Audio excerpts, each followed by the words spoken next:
السلام علیکم، کیسے ہیں آپ سب لوگ؟ امید کرتی ہوں آپ سب لوگ ٹھیک ٹھاک ہوں گے، خیریت سے ہوں گے۔ آج میں آپ سب سے ہماری ایک بہت پیاری سی بہن کی ایک بہت پیاری سی میریکل اسٹوری شیئر کرنے جا رہی ہوں، جو کہ ذی الحج سے ریلیٹڈ ہے۔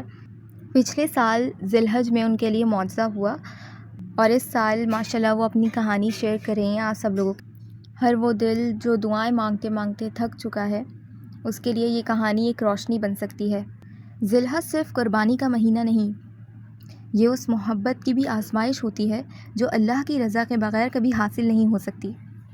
اس مہینے کے ہر دن میں دعائیں زیادہ مقبول ہوتی ہیں اور استغفار کا اثر ڈبل ہو جاتا ہے۔ ایک بہن نے مجھے اپنی میریکل اسٹوری بھیجی۔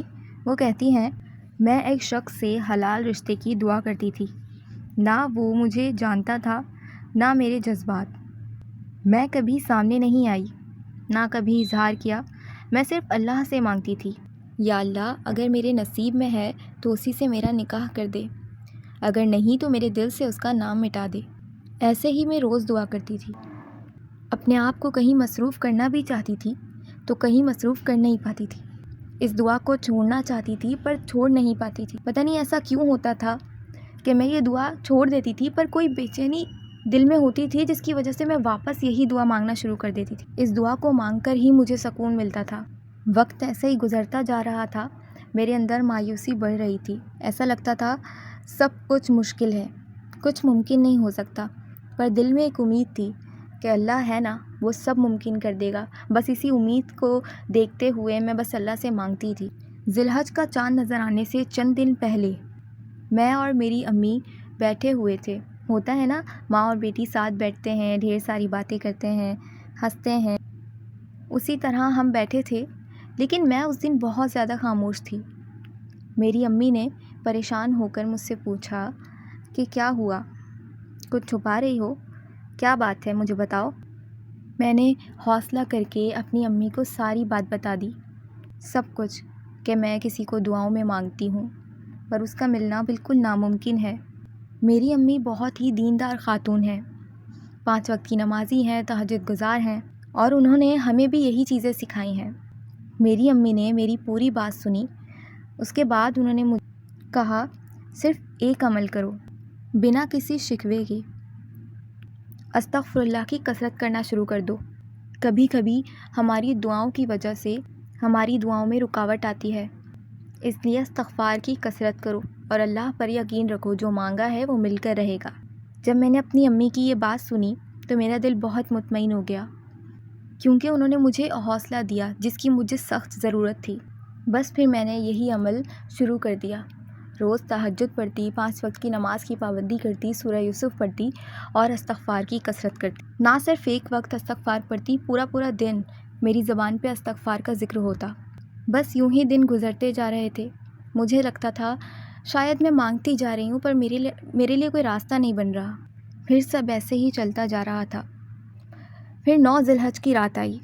میں نے اللہ سے دل سے کہا، اگر میرے لیے بہترین ہے تو مجھے اس تک پہنچا دے، ورنہ میرے جذبات واپس لے لینا۔ وہی قبولیت کی رات تھی۔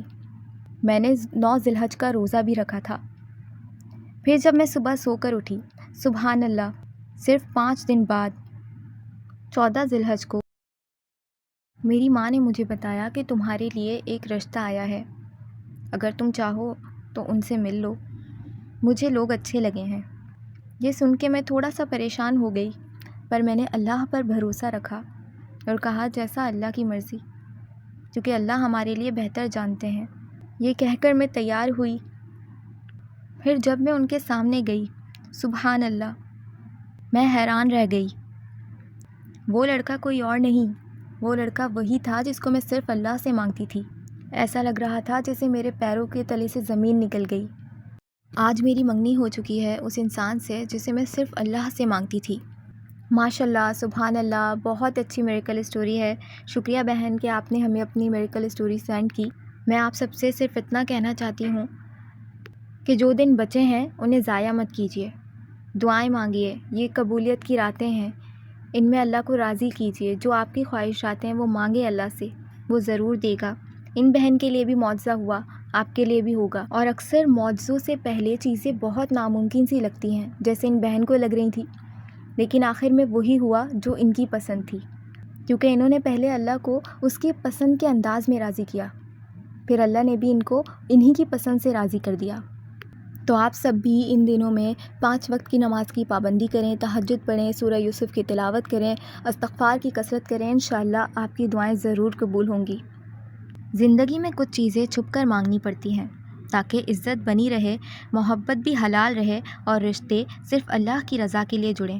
اگر آپ کسی کے لیے دعا کر رہے ہیں تو پہلے اپنے لیے استغفار ضرور کریں، کیا پتہ آپ کے رشتے کا دروازہ اسی استغفار کے صدقے سے کھل جائے۔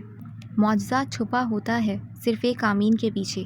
زندگی میں کبھی کبھی سب کچھ رک جاتا ہے، نہ راستہ نظر آتا ہے اور نہ ہی کوئی امید، لیکن ذی الحج کے یہ دن یہ خاص ہوتے ہیں، ہر دعا آسمان تک جاتی ہے اور ہر آنسو ایک نیا دروازہ کھولتا ہے۔ کیا پتہ آپ کا ایک سجدہ یا ایک یا اللہ کہنا آپ کی تقدیر بدل دے۔ تو اس ذی الحج صرف قربانی مت کیجیے، خود کو اللہ کے حوالے کیجیے، کیونکہ معجزے تب ہوتے ہیں جب یقین کبھی ٹوٹتا نہیں۔ امید کرتی ہوں آپ سب کو اس ویڈیو سے ہمت ملی ہوگی۔ اپنا خیال رکھیے گا اور دعاؤں میں یاد رکھیے گا۔ اللہ حافظ۔